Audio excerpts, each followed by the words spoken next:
seperti apa. Makanya human capital butuh juga orang-orang yang futuristik, Bang. Sebuah masalah itu, sebuah tantangan itu adalah sebenarnya netral kan. Pasti terjadi lah. Dan terus terjadi di setiap zaman apapun gitu kan. Iya, semua orang ngalamin kondisi itu. Tapi Bagaimana memaknainya? Bagaimana? Halo Sobat Vini, selamat datang di acara Vipod, Vinilon Podcast. Udah sering lah kita temuin gitu ya. Selalu ada konflik antara satu departemen dengan departemen lain gitu ya. Dan merasa bahwa masing-masing departemen adalah kunci dari keberhasilan sebuah perusahaan itu. Misal, saya adalah seorang sales, ya kalau perusahaan itu bisa dikatakan sehat, bisa dikatakan hebat ya kalau salesnya oke gitu ya. Karena kalau salesnya nggak oke, mau dapat uang dari mana gitu. Tiba-tiba datang orang produksi gitu ya. Percuma, seorang sales juga jualannya jago kalau nggak ada orang produksi yang memproduksi barang itu, mau apa yang dijual gitu ya. Terus ada juga peran dari aspek yang lain, khususnya di human resource atau sekarang lebih eksisnya dikenal dengan human capital. Nah nanti kita akan bahas nih gitu ya. Ini kita langsung belajar dari orang yang keren banget gitu ya. Beliau ini adalah seorang praktisi human capital dari Astra Group dan beliau juga sekarang punya bisnisnya di mana-mana gitu ya dan sukses banget nih. Yuk kita langsung belajar aja dari Coach Rico. Wah, halo Coach Rico. apa kabar? Siap. Krisna?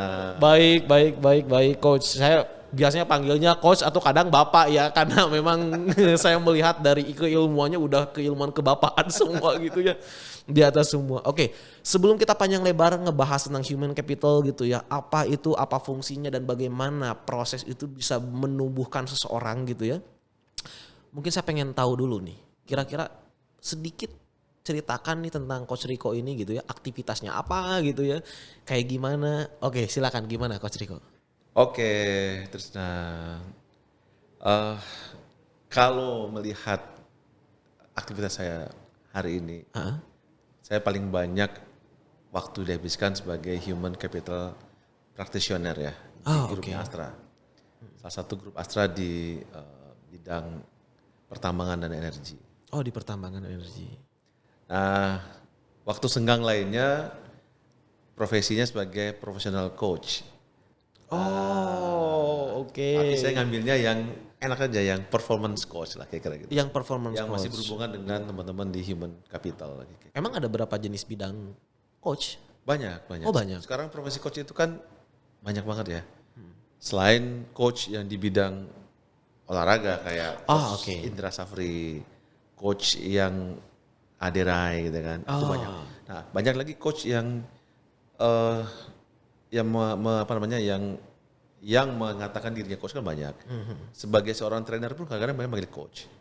Nah, tapi kita yang dibilang coach adalah coach yang profesional, coach yang bersertifikasi, baik itu sertifikasi dari asosiasi profesinya maupun dari BNSP. Nah, saya ngambil profesinya adalah professional coach. Ada teman-teman lainnya ngambilnya career coach. Ada yang mengambilnya life coach. Dan macam-macam. Itu tergantung dari siapa kliennya dan Arahnya kemana?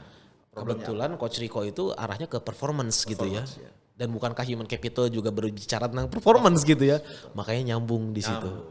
Oke. Terus di sisi lain sebagai professional coach ada lagi? Nah, kebetulan ini Kang Trisna baru launching buku di bulan Maret yang lalu.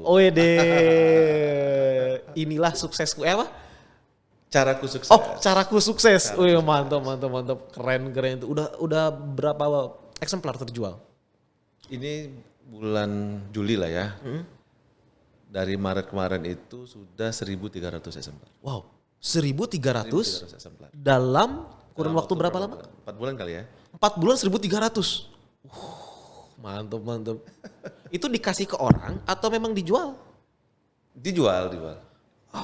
Dijual, jualnya juga belum di toko buku, masih di Tokopedia saja jualnya. Tapi memang backgroundnya dulu psikologi gitu? Bukan. Malah bukan ya? Backgroundnya accounting. Backgroundnya accounting. Ekonomi akuntansi. Tapi bisa kayak gitu ya. Nanti kita akan cerita panjang gitu ya. Oke. Terus apalagi ini yang saya tahu nih, bukan bisnisnya banyak juga selain itu. Terus ada apa lagi? Saya pengen dari mulut Coach Rico aja nih. Kalau bisnis, apa bisnis ya? Kalau dibilang bisnis rumahan kayak nanam cabai itu bukan bisnis lah ya, itu hobi gitu kan. Oke. Iya. Terus kalau kita misalnya dipanggil sebagai pembicara. Saya pikir itu juga bukan bisnis lah, itu hobi saja. Jadi kalau dilihat sibuk itu malah sibuk membantu orang-orang lain untuk mengembangkan bisnisnya, Kang. Sekarang tuh. Sekarang, karena kan banyak teman-teman yang punya bisnis, terus pengen bertanya lah, coach Iko kan performance coach nih, bagaimana hubungannya dengan bisnis? Bagaimana meningkatkan performance karyawan mereka untuk bisnis? Nah, akhirnya berkecimpung di dunia itu juga gitu. Oh, oke, Gitu, oke. Jadi seolah-olah banyak bisnis tapi enggak, banyak membantu orang lain untuk berbisnis. Asik, artinya kliennya banyak. Makanya ditampung dalam sebuah wadah yang disebut dengan apa? Madani Corporation. Yaitu kita sama-sama alumni professional coach, kita ketemu, ada sebagai ada psikolognya di sana. Oh, oke. Ada pebisnis juga, entrepreneur, ada beberapa pensiunan dari eksekutif sebuah perusahaan yang besar juga. Dan mereka sebenarnya sama, Kang, dia ingin membantu banyak orang untuk menemukan jalan suksesnya kan. Mantap, keren itu. Kalau itu bisnis itu enggak, itu wadah aja lah. Oh, justru itu wadah sebenarnya ya. Madani Corp itu wadahnya sebetulnya. Oh, okay. Walaupun sudah berbadan hukum ya kita anggap itu cuma ya kumpulan teman-teman yang pengen mengaktualisasikan ya. Saja. Wih, mantap. Nah, kita langsung mulai masuk nih. Jawab cepat nih. Cuma satu pertanyaan. Human research atau human capital? Human capital. Lah, kenapa? Nah, ini filosofi, Kang. Oh, gimana? Nah, seneng nih kalau filosofinya. Dulu waktu saya belajar dulu kuliah ini tahun 98 atau 99 dulu kuliah. Iya, tapi kan accounting kan kita belajar juga. Oh, belajar juga. Belajar manajemen sumber daya manusia. Oh, oke. Nah, di situ kan ditanya, manusia itu adalah aset bagi perusahaan. Nah, kalau manusia itu aset, arti kan aset itu adalah modal terbesar di perusahaan. Ini ilmunya akuntansi. Jadi kalau di dalam neraca aset itu di situ adalah modal kita untuk bisa beraktivitas. Nah, jadi kalau kita punya aset, artinya kita sudah punya modal untuk melakukan aktivitas sehingga kita bisa menghasilkan sesuatu yang lebih baik lah. Jadi kalau human capital atau human resource ya human capital. Kalau human resources itu artinya sumber daya. Sumber daya. Seperti Kang Trisna lah, air itu sumber daya. Di saat kita pakai gunakan, berarti kita menggunakan sumber daya. Dijadikan objek habis kan. Iya. Dan kalau objek itu ya dipakai aja gitu. Kalau capital kan di maintain. Wah, kalau mesin kan diperbaiki biar performanya bagus. Kalau di maintenance lah ya. Nah, jadi kalau human capital ya manusia harus di maintain. Oh iya, tapi bukankah human resource juga manusianya di maintenance juga ya? Kan kalau kita pakai analogi resources, ya labor supply aja kita pakai, udah tua, udahlah gitu. Gak usah training lah, ngapain training gitu kan. Ya penting tenaganya dipakai. Gitu. Ya kalau udah habis cut aja gitu. Itu bicara mindset lah dalam human capital. Oh iya, dari mindsetnya aja nanti udah bisa mengubah perilaku ya. Kalau kita di company, kalau human capital itu adalah mindset kita adalah human capital, otomatis kita akan mendevelop orang-orang di perusahaan kita. Kita develop mereka untuk lebih perform. Bagaimana caranya? Nah, dengan training, ada coaching, ada counseling, diperhatikan, jangan sampai mereka tidak perform ya. Masalah motivasinya seperti apa? Apakah ada masalah di rumah atau tidak? Ada konseling, macam-macam lah Kang. Treatmentnya lebih ke memanusiakan manusianya sebenarnya. Memanusiakan manusianya? Treatmentnya seperti itu. Ya seperti tadi ya, di training, di coaching gitu ya. Ada masalah apa, dilihat. Karena orang perform itu belum tentu dia nggak hebat. Orang nggak perform? Belum tentu dia nggak hebat. Secara technical dan leadership ya. Oh ini dalam nih. Gimana? Bisa ngasih contoh nggak? Seorang atlet. Ya. Pernah lah dia juara nasional gitu ya, karena dia udah jago teknikalnya kan. Iya. Misalnya apa nih, atlet karate, pasti dia latihan lah teknikalnya kan. Dia latihan teknikalnya, latihan fisiknya, latihan teknis segala macam.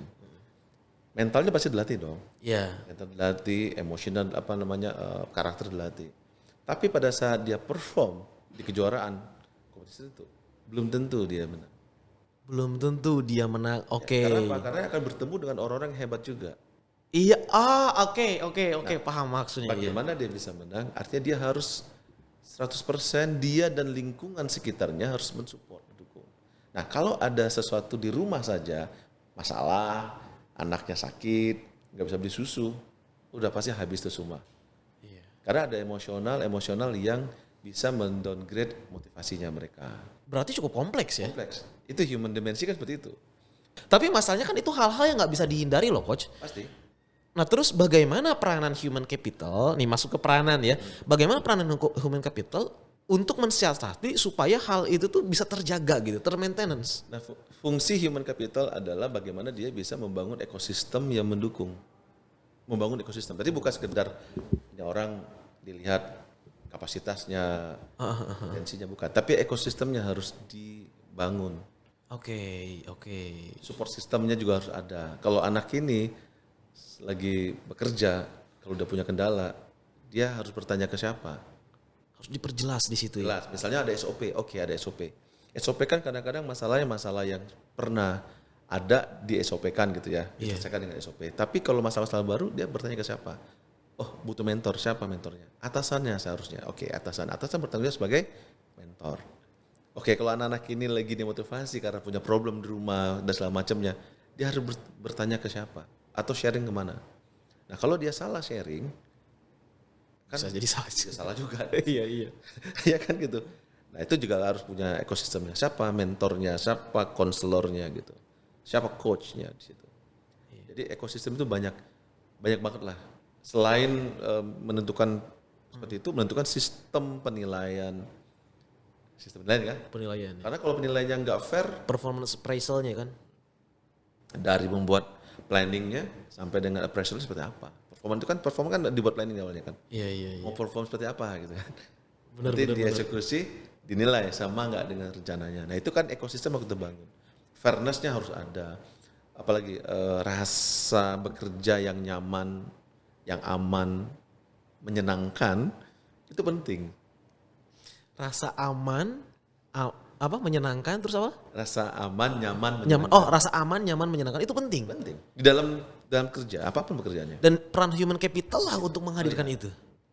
Kalau kita secara simpel, kalau kita bekerja di sebuah lingkungan yang tidak aman, misalnya di lingkungan rawan banjir, rawan gempa, di saat ada masa-masa banjir kan dia nggak aman. Iya. Human capital seperti apa? Asesmennya gimana? Iya benar. Itu juga takut nanti gitu. Nah, itu peran human capital. Terus rasa nyaman. Rasa nyaman itu infrastruktur yang harus ada di dalam kantor seperti apa? Working space adalah salah satunya. Space, pencahayaan, faktor suhu. Suhu juga mengaruhi performa kan? Oh gitu ya. Iya. Itu didikte oleh human capital. Kalau human capital. Tapi kalau di fungsi-fungsi lain dia kan udah pecah tuh. Fungsi ada safety, health dan segala macamnya. Tapi itu human capital yang melihat itu gitu. Karena kita bicara kalau itu tidak disupport, performance nggak akan ada gitu. Gitu. Apalagi tidak menyenangkan. Iya, kan aman, nyaman, menyenangkan kan? Iya. Tapi itu buat alat ukurnya itu tuh yang kayaknya susah. Kan yang membuat orang nggak perform tuh kan tadi bisa bilang ada pengalaman di keluarganya gitu ya. Makanya butuh ada konseling atau mungkin ada sesuatu yang memang dia belum paham karena masalah baru. Bukan SOP tapi atasannya gitu ya. Kan banyak variabelnya coach. Kalau saya ngelihat di situ. Terus gimana kita bisa mengukur rootnya itu di mana gitu? Yang kita buat adalah faktor ukuran yang ideal gitu. Pertama bicara kompetensi dulu. Oke, Kompetensi kan ada satu skill yang dibutuhkan pada level tertentu untuk mengerjakan sebuah pekerjaan. Ini batasannya, ini ukurannya ketahuan lah ya. Kalau udah ada faktor kompetensi gitu kan, faktor lingkungannya seperti apa? Oh, lingkungannya mendukung, infrastruktur untuk bekerja cukup. Ya berarti oke, udah bisa bekerja, infrastrukturnya ada. Alat kerjanya ada, supportingnya ada, SOP-nya ada, artinya dia sudah bisa bekerja, bisa perform. Di saat dia nggak perform, disitulah kita human capital akan melihat kenapa dia nggak perform gitu. Pertama kita review adalah faktor infrastrukturnya oke, skillnya oke, atasannya juga bagus, baru kita lihat ada apa di rumah gitu. Nah, kita harus tanya kan, sebenarnya itu fungsi leader juga, dia harus paham anak buahnya itu sampai lebih intim. Sampai di rumah itu dia harus tahu apa yang dikerjakan di rumah gitu. Oh, sampai kayak gitu ya. Tapi kan nggak semua orang pengen cerita, coach. Betul. Bagaimana cara mengulik orang human capital? Makanya di situ dibutuhkan sebuah skill. Ada sebagai konselor atau sebagai coach kan. Coach itu kan menggali itu sebenarnya. Iya. Di saat ada orang yang gak perform, kita panggil, dilakukan coaching. Oh ternyata ada faktor motivasi di situ. Kita menjadi konselor akhirnya. Tapi biasanya itu ada departemen khusus gitu yang dia sebagai coach, dia sebagai konselor gitu atau dia sebagai apa gitu. Itu memang ada departemen khusus. Kalau di perusahaan-perusahaan besar ya skala Astra lah ya, itu ada yang kayak gitu emang. Kalau sebagai konselornya ada. Jadi ada psikolog yang di biro psikolog lah sebagai kalau di sekolah tuh namanya guru BK lah, ada itu. Oh, ada. Ada. Tapi kan kalau misalnya mereka dipanggil ke sana pasti aku bermasalah. Makanya kita mendelivery konseling dan coaching itu dilakukan oleh atasan dulu. Oh, oleh atasan dulu. Atasannya yang kita kasih skill itu. Gitu. Oh iya juga ya. Bener coach. Karena ada kondisi kayak gini. Saya pernah ketemu dengan orang yang memang dia perusahaan lain gitu ya, bukan di sini. Dan kendalanya kayak gitu. Aduh, saya mengalami kesulitan nih gitu ya. Kalau saya membuka sesi coaching and counseling gitu ya. Ada departemen khusus gitu ya, tapi nggak jalan. Kenapa? Karena mindsetnya yang tadi bilang Coach Rico kayak gitu. Orang nggak mau dibilang sakit. Betul. Makanya caranya adalah dengan masing-masing atasan dikasih skill itu. Nah, terkadang kan tetap aja anak buah subordinate tidak mau terbuka. Ke atasannya juga gitu ya, benar. Masalahnya adalah masalah di departemennya gitu. Masalah di teman kerja. Atau jangan-jangan atasannya sendiri gitu ya. Itu yang kita fasilitasi sebagai orang human capital. Makanya teman-teman human capital itu ya harus punya certified sebagai coach, sebagai konselor itu memang wajib lah. Udah wajib hukumnya gitu. Biar dia tahu celahnya ya. Atau kalau tidak ada, terpaksa nih kita panggil professional coach di luar sana. Untuk masuk. Itu masuk. Itulah yang aku ambil. Profesi itu. Jadi banyak bantu juga di luar-luar kan. Iya. Karena ternyata kebutuhannya banyak ya. Banget. Karena kan semua perusahaan, semua pemilik usaha itu kan ingin bisnisnya itu perform. Iya. Kesempatan itu kan bisa hilang kalau nggak disiapkan gitu. Jadi makanya berjamuran sekarang coach gitu kan. Iya benar. Padahal dia belum ikutan pelatihan gitu ya, baru ikutan TOT aja dia udah melabeli dirinya sebagai seorang coach. Iya benar. Jadi itu kebutuhannya banyak, maka muncullah profesi ini gitu. Bagi teman-teman yang ingin berprofesi sebagai coach banyak, bisa ikut banyak lah. Iya udah banyak sekarang kan. Lembaga-lembaga ininya. Yang dari ICF udah pasti lah. Pasti gitu ya, karena itu yang pertama masuk ke Indonesia kan. Iya. Nah terus kembali lagi nih. Ini saya menarik tentang ekosistem. Oke. Bahwa sebetulnya untuk performa seseorang itu cukup banyak variabelnya gitu ya. Lantas yang jadi pertanyaannya adalah bagaimana cara membuat ekosistem itu? Bagaimana cara membuat atasan punya skill dan akhirnya dia bersedia untuk menjadi seorang coach bagi anak buahnya gitu ya, atau bagi timnya. Atau mungkin gimana caranya supaya orang-orang tuh aware gitu. Kalau punya masalah itu harus ke sini. Kalau masalahnya A ke si A, kalau masalahnya B ke si B, kalau masalahnya C ke si C. Orang tuh nggak aware loh. Padahal kita udah siapin segala infrastruktur itu gitu, coach. Di sini letak orang bilang kan kalau kerja di perusahaan sebagai HR atau human capital gitu kan, gampang nih kerjanya. Apa sih yang dibayangkan mereka? Penggajian. Iya, komben. Rekrutmen. Apalagi ya dibayangkan mereka sebagai HR itu. Personal gitu ya. Terus rekrutmen, training gitu ya. Benar-benar. Padahal enggak. Padahal itu kalau kita bicara human capital di perusahaan, itu bagian dari bisnis strategik. Bagian dari bisnis strategik. Bentar. Ini apalagi ini ya. Jadi kalau kita hal baru nih bagi saya.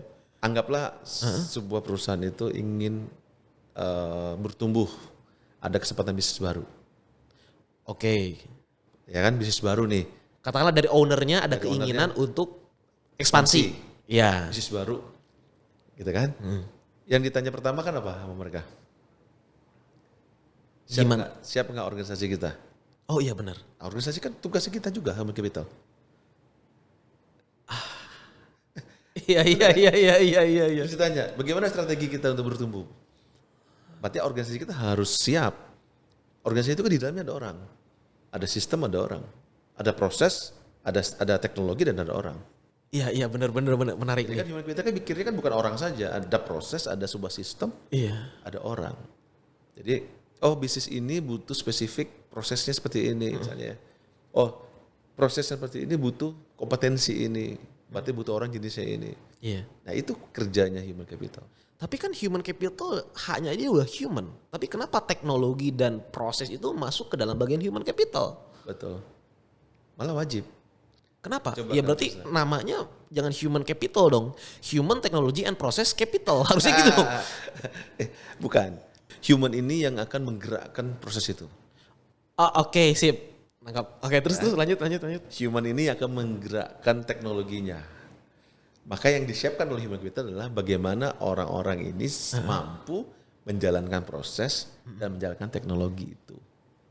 Nah, kalau human capital tidak tahu prosesnya apa, teknologinya apa, dan mau kemana nih teknologi, apa yang diinginkan oleh owner, apa yang diinginkan oleh manajemen secara jangka panjangnya, maka kita miss untuk menyiapkan human-nya. Makanya human capital bukan sekedar personalia. Iya, benar. Di situ kan. Strategik juga ya. Termasuk di Vinilon. Di Vinilon juga Pak Irwan itu kan OPD ya, Organization People and Development. Organization itu bicara tentang strategik tuh. Betul. Di situ. Dan itu bagian dari HR gitu. Bagian dari human capital. Human capital kalau di sini gitu ya. Oh, mantap. Jadi kita butuh berapa orang, kita butuh tipe orang yang bagaimana. Tipe Kang. Tipe itu berarti kan jenis orang yang seperti apa yang kita butuhkan. Karakternya kah, kompetensinya kah, pria, wanita, Iya. tingginya berapa. Ya kalau kita bicara pekerjaan yang pabrik yang butuh tinggi kan kita butuh tinggi berapa kan. Jadi spesifik jadi ngomong orang itu. Makanya kalau perusahaan skala menengah ke bawah itu mohon maaf biasanya HRD itu adalah semuanya sama dia. Yang ngerekrut dia, yang ngegaji dia, yang nge-training dia. Betul. Padahal secara skill itu beda gitu ya. Training itu hanya ujung aja. Setelah proses sistemnya sudah dapat mau seperti apa, skillnya kompetensinya sudah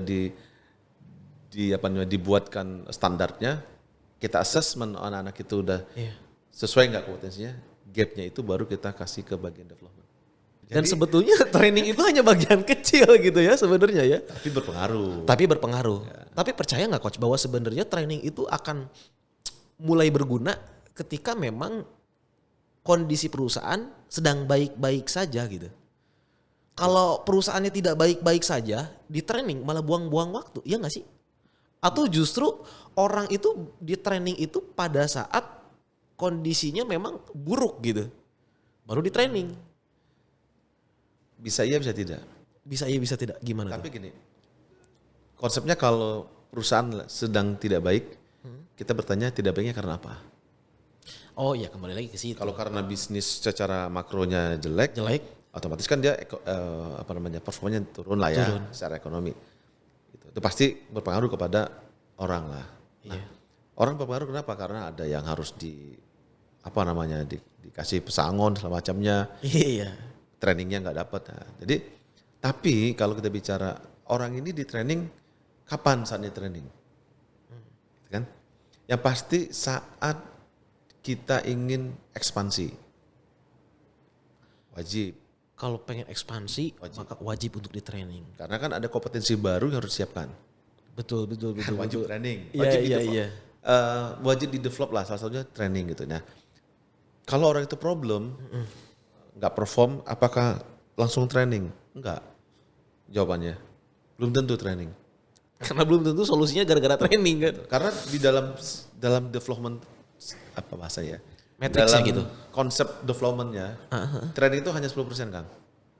Hanya 10%? 10% dari development, people development itu training itu 10%. 90%? 20% coaching mentoring, 70% adalah special assignment. Special? Assignment, penugasan. Atau bahasa lainnya OJT lah. Gitu. Tapi kan bukannya OJT juga training? OJT itu bukan training, banyaknya. Dia adalah langsung study case. Orang yang membayangkan di kepala training itu adalah kita masuk kelas. Oke. Training kita ya workshop di kelas. Itu dilanjutin training. Mentoring, coaching, itu dianggap proses coaching mentoring. Development yang kita kasih tugas khusus, dicemplungkan kata orang itu. Dicemplungkan, dikasih tugas, itu kita namanya adalah bagian dari special assignment, tugas khusus lah. Itu bicara development gitu. Pak aku lagi di training, kita apa nih training itu di kelas kah?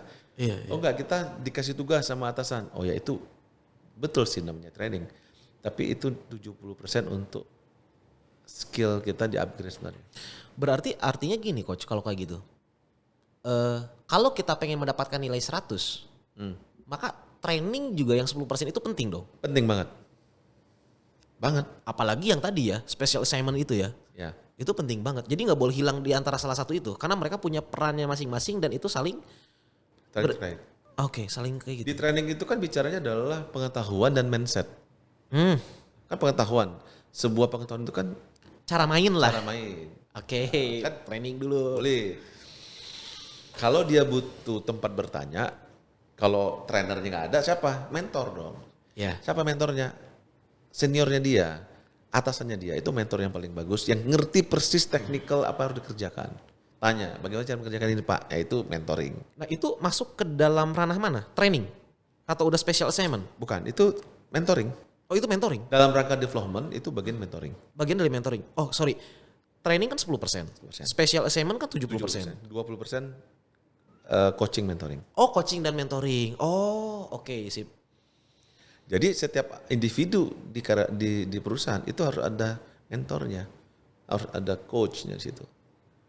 Mentornya siapa? Seniornya atau atasannya? Wajib lah itu jadi mentor. Peran human capital apa terhadap hal itu? Memastikan setiap orang itu ada tempat bertanya secara teknikal. Digawangin gitu ya? Ya dong. Makanya bertanya kemana? Belajar sendiri. Kemana belajar sendirinya? SOP-nya kah? Ada buku-buku tertentu yang mereka siapkan? Ada. Oke, belajar. Kalau mereka mau bertanya ke siapa? Teknikal nih. Iya. Oh, ke atasannya gitu. Atasannya ada waktu enggak? Nah, atasan harus punya waktu itu. Kalau atasan itu enggak punya waktu untuk melayani anak buahnya bertanya, maka dia akan stop dalam proses skillnya untuk meningkat tuh stop di situ. Ngeri nih ilmunya coach. Ini kan human capital kan, bukan human resource. Kalau human resource itu bicaranya rekrutmen, penggajian, fingerprint. Absennya alfa atau izin gitu. Iya itu human resource. Mantap. Makanya kalau saya ngelihat memang perusahaan-perusahaan yang udah main human capital itu dia lebih banyak gimmick ya. Karir pad-nya gitu ya. Karena supaya orang ke-trigger untuk mengarah ke sana kan. Mindsetnya, bener juga ya. Dan itu masih banyak gitu ya. Banyak. Wah ini the real coach ini Coach Rico. Mantap nih, oke. Tapi gini Coach, mungkin saya pengen nanya dari sisi tantangan. Apa tantangan human capital? Kalau memang perannya tadi seperti itu. Tantangan human capital saat ini adalah perubahan zaman terlalu cepat. Bisnis tidak pasti. Perubahannya cepat, bisnis nggak pasti. VUCA lah kita bicara ya. Iya VUCA. Semuanya terus bingung gitu. Nah, di saat bisnis itu bingung, seorang top management bingung, owner bingung, human capital tidak ngapa-ngapain. Tiba-tiba dia bilang, oke kita ekspansi, kapan? Besok Pak. Human capital terlambat. Oh gimana besok mau masuk kita nyiapin orangnya? Iya. Terlambat. Iya karena kan proses kita ngambil kompetensi aja dulu ya.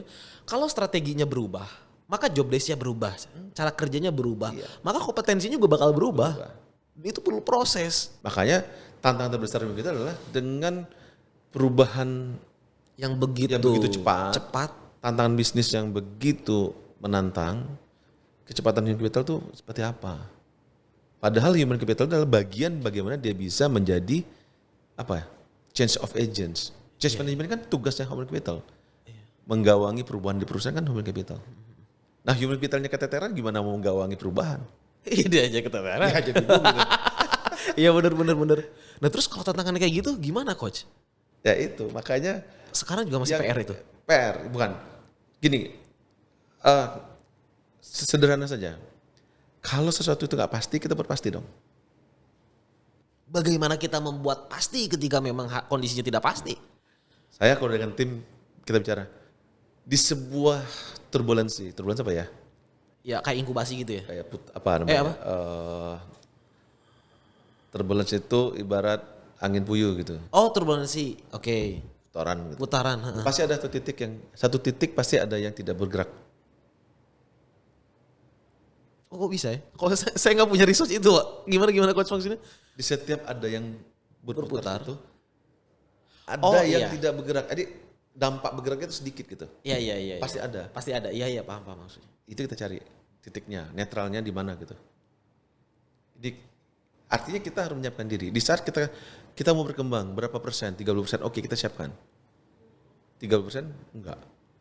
Kita siapkan dulu 10%, 15%, atau 50% dari sebuah itu. Di saat dia memutuskan, kalau misalnya kelebihan ya kita kelebihannya nggak banyak. Di saat dia kurang kita kekurangnya nggak banyak. Jadi human capital harus apa nih membaca Tanya itu harus seperti apa. Makanya human capital butuh juga orang-orang yang futuristik bang. Kan futuristiknya apa nih masalahnya ke depan nih? Oh iya benar. Futuristik kan. Apa yang bakal jadi masalah nanti di depan ya gitu. Nah, sedangkan background teman-teman psikologi dalam menyelesaikan masa lalu kan. Apa yang terjadi di masa lalunya? Kenapa dia begini? Itu makanya ayo dong kita pikirin ke depan. PR-nya adalah bagaimana menyiapkan orang-orang psikolog ini di kantor ini untuk bisa melihat features ke depannya seperti apa. Benar. Tuh, menyiapkan dulu nih. Minimal dia bisa membayangkan lah apa yang akan terjadi. Apa yang akan terjadi. Bisa memprediksi apa yang akan terjadi dengan faktor-faktor ini gitu. Meskipun psikologi juga nggak jadi masalah gitu ya. Ketika dia bermain di masa lalu karena memang Ada dia bagiannya. terdikte oleh dunia penyembuhan gitu ya mungkin berangkat terapi gitu kan. Iya, karena kan pengalaman dia di masa lalu yang mempengaruhi kondisi dia saat ini. Ya, Maka dia bermain di pengalaman masa lalu tuh gitu ya. Padahal dia bisa untuk prediksi masa depan. Kalau NLP itu biasanya. Ya kan? Bisa prediksi masa depan kan. Dengan source seperti ini, dengan karakter begini, kedepannya seperti apa prediksinya. Tapi menjawab tantangan ini, kira-kira kita harus mulai berangkat dari mana human capital bergerak? Human capital pasti berangkat dari manusianya ya. Manusianya, terus apa yang harus dilakukan oleh manusianya? Yang harus disiapkan pertama kali oleh kita nih Human bagi capital untuk semua karyawan adalah menyiapkan mindsetnya kan. Oh, mindsetnya dulu. Kalau kerennya kan sekarang adalah growth mindset. Oh, growth mindset. Ya gara-gara siapa penulis buku tuh lupa saya. Carol Dweck kalau nggak salah ya. Itu memang penting. Minimal dia bisa melihat sebuah tantangan itu bukan sebuah masalah. Atau masalah itu bukan masalah saja, tapi ada opportunity di sana. Mindset itu harus kita coba coba tanamkan lah ya. Itu dulu ya. Itu dulu. Iya. Jadi apapun tantangannya, kalau mindsetnya udah begitu, ada peluang gitu. Bener. Oh ini nggak kepikiran loh. Bener kesana juga ya. Itu aja.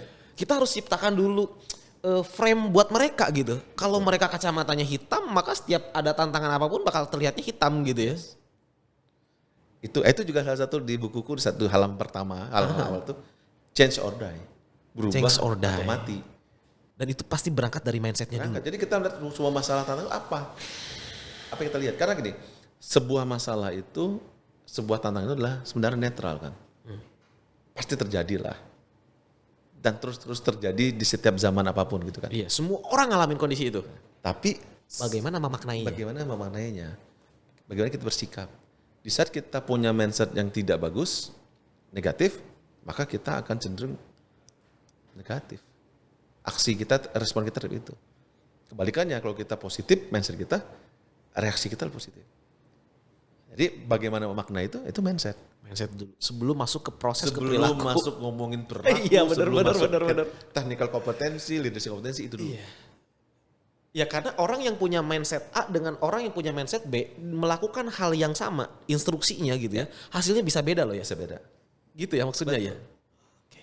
Karena dia bereaksi terhadap sebuah kejadian. Aksi reaksi kan. Iya. Mantap. Ilmunya beda dengan akuntansi ya Kang ya. Beda banget, gila. Dan dinamis. Akuntansi kan sebetulnya suatu hal yang ekstrak gitu ya. Ya. Suatu hal yang pasti ya. Atau enggak juga? Akuntansi itu adalah kita melihat catatan masa lalu kita. Kita tuh udah. Ingat masa lalu juga ya sama akuntansi juga. Kita performan kita seperti apa sih? Karena transaksi masa lalu, kita perform. Nah, catatan ini untuk dianalisis untuk masa depan. Aku bilang, aku udah selesai di masa lalu, aku mau ke depan. Makanya jadi professional coach. Yes. Enak ngomong ke depan kan. Kita terlatih juga untuk lebih bersemangat lah, lebih positif melihat sebuah kejadian.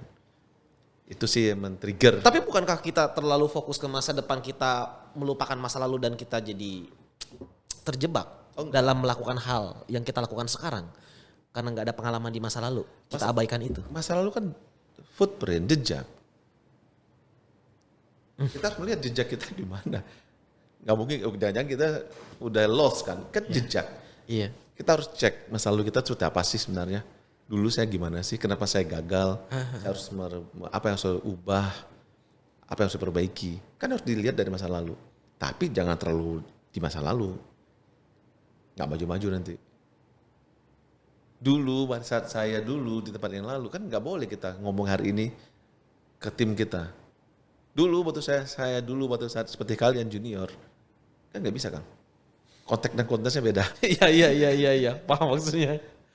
Oh mantap. Udah aja deh nih coach, ini kira-kira pertanyaan terakhir buat Coach Rico nih. Kira-kira apa pesan Coach Rico untuk para praktisi human capital di era yang tadi VUCA? Tuh kata kuncinya dari Coach Rico sendiri. Apa kata kuncinya? Ayo. Oke, untuk bukan hanya soal mindset lo ya, apa nih kira-kira? Untuk teman-teman praktisi human capital, yang pasti semua dari kita harus belajar ya. Oke. Belajar bagaimana melihat perubahan. Apa perubahan apa yang terjadi, baik itu bisnis, baik itu politik, baik itu ekonomi yang ada. Oke, setelah itu kita coba dong ngobrol lah dengan top management. Top management itu mau kemana arahnya, visinya mau ke apa, targetnya apa ke depan. Setelah kita bisa ngobrol mau kemana, coba dong kita desain. Kira-kira yang cocok buat kita mendevelop atau menyiapkan organisasi dan people itu seperti apa. Jadi bukan sekedar training, penggajian saja, kita belajar di situ. Bagaimana kita bisa menjadi partnernya manajemen.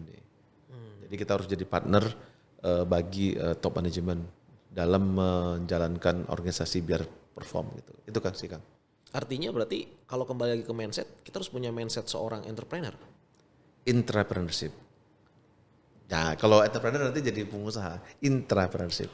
Oh, iya. Biar orang tahu intrapreneurship gimana?